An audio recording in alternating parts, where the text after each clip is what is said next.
We have been reporting on this so-called fiscal cliff coming at the end of the year when major tax cuts are set to expire and $1.2 trillion in spending cuts would take effect. This morning, secret discussions are going on to deal with that fiscal cliff.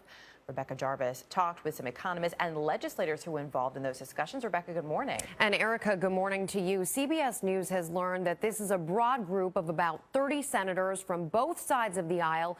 And according to sources present in the meetings, it is not just those with so-called safe seats who are nearing retirement. There are even some freshman senators who are participating. Now, the talks began with dinners and casual social gatherings hosted by Senators Lamar Alexander and Mark Warner. A senator who's been attending tells me that there's no clear leader, calling it a coalition of the willing. Insiders also tell me that the senators have broken into working groups to address primary issues in the fiscal cliff, including defense spending, corporate taxes, and individual taxes. And while the groups overall are agreeing on principle and coming to some broad conclusions, they are still split down party lines on specifics. Participants in the meetings say that their biggest achievement so far is just getting to the same table, bringing lawmakers together from both the left and the right, a rarity these days.